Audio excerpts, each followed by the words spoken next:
Buenos días, mis amados. Bajo el tema de esta semana, los que creen vivirán para siempre. El versículo 16 de Primera de Juan, capítulo 5, dice: si alguno viere a su hermano cometer pecado que no sea de muerte, pedirá, y Dios le dará vida. Esto es para los que cometen pecado que no sea de muerte. Hay pecado de muerte, por el cual yo no digo que se pida. Amén. Nosotros somos, sin darnos cuenta, guardianes de nuestros hermanos. La iglesia del Señor es un pueblo elegido por Dios, apartado por Dios, para vivir, como le decía, la vida de santidad, la vida de diferencia. Nosotros, Dios nos ha apartado del mundo porque hemos creído en Cristo, porque hemos recibido salvación y vida eterna, y porque hemos sido llamados a vivir la vida conforme a la voluntad, al deseo y al propósito de Dios. Entonces dice el apóstol: si alguno viere a su hermano cometer pecado que no sea de muerte, pedirá a Dios y le dará vida. Mire, el pecado es muerte y es separación.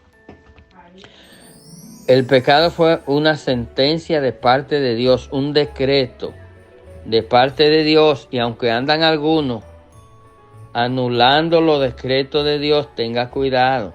Dios es soberano. Eso es solo palabra, eso no pasa de ahí. Aunque la gente se emociona cuando se decreta vida y se anula el decreto de Dios, pero póngase a pensar en una mente cauta, una mente de limpia conciencia. Si algún ser humano tendrá poder para anular lo que ya Dios estableció. Dios estableció que era necesario para los hombres que murieran una vez y luego el juicio, porque Dios hizo la advertencia: el día que pecares ciertamente morirás. Y el hombre pecó y Dios cumplió su palabra. Entonces, si nosotros vemos a alguien pecar, nosotros podemos orar, podemos interceder de la misma manera que otros interceden por nosotros, y gracias a los que interceden por nosotros, de la misma manera nosotros lo hacemos por ustedes. Pero dice: si alguno viere a su hermano cometer pecado que no sea de muerte, entonces hay pecado de muerte. Sí, la Biblia registra que la blasfemia contra el Espíritu Santo es un pecado de muerte. Y blasfemar en este contexto de la Biblia quiere decir que se le atribuye a Satanás la obra salvadora y redentora y limpiadora de Dios a través de Cristo y de su sangre, y que se le atribuye eso a Satanás y a sus ángeles y a sus legiones, y que se le quita el crédito. Pero de la misma manera también, cuando se le atribuye cosas a Dios que no es Dios que la hace ni la dice. Entonces, aún nosotros como creyentes tenemos que tener cierto cuidado cuando estamos metiendo a Dios en todos los lados y estamos cargando a Dios de arriba para abajo como si fuera un muñequito, cuando Dios es un Dios soberano. Dios está en su trono de gloria.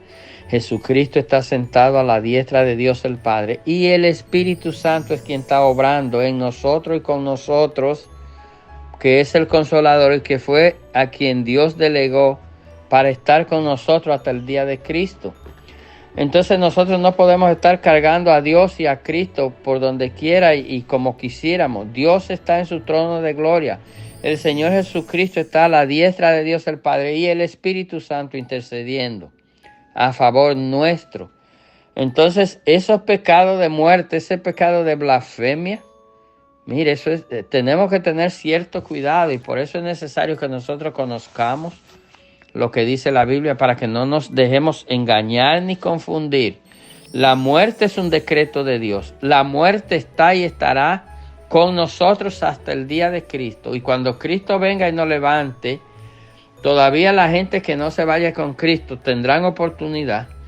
Pero si no se arrepienten, entonces morirán, porque todos los seres humanos de una u otra manera van a morir. Serán despertados. Y cuando despierten será para vergüenza y corrupción, porque no quisieron aceptar al Señor. Acepta al Señor en este día para que tú escapes de lo que le viene al mundo. Dios te bendiga en este día.